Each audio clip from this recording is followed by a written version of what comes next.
La Constitution est l'acte juridique le plus important de notre pays. Elle définit l'organisation de l'État luxembourgeois, son régime politique, à savoir une monarchie, et le fonctionnement des institutions. La Constitution définit également les droits et les libertés des citoyennes et citoyens, par exemple le droit à la santé, à l'éducation ou au travail.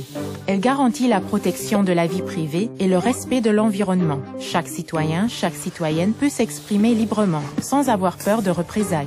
Cependant, la liberté d'expression a des limites. Par exemple, l'incitation à la haine est interdite.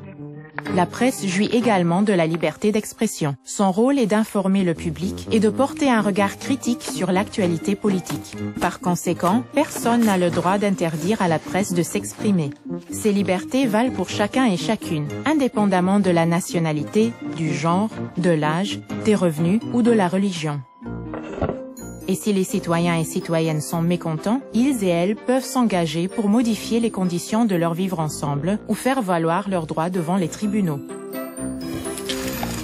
La Constitution décrit les institutions publiques et leurs fonctions.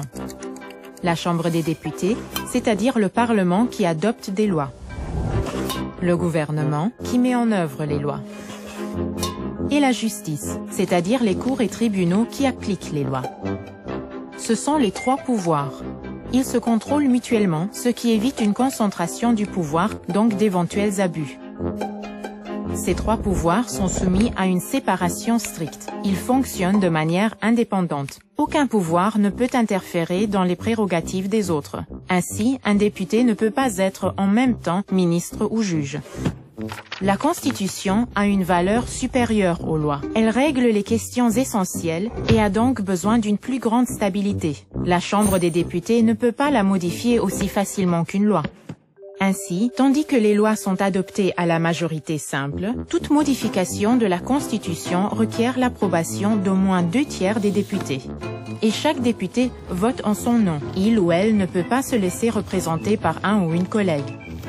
De plus, la Chambre des députés doit procéder à 2 votes pour approuver une modification de la Constitution, séparée par un intervalle d'au moins 3 mois. Néanmoins, le deuxième vote peut être remplacé par un référendum. Dans ce cas-là, ce seront les électeurs et les électrices qui auront le dernier mot. De temps à autre, la Constitution est adaptée. La société évolue. Les convictions aussi. Ainsi, en 1919, le suffrage universel est introduit pour toutes les luxembourgeoises et tous les luxembourgeois.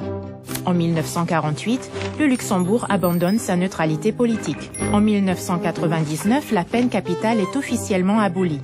Et en 2007, la protection de l'environnement est inscrite dans la Constitution. La Constitution est la pierre angulaire de l'État. Elle définit le fonctionnement des institutions et garantit les droits fondamentaux des citoyens et des citoyennes. Et si le texte de la Constitution est très important, la manière dont ce texte fondamental est mis en œuvre et vécu au quotidien l'est tout autant.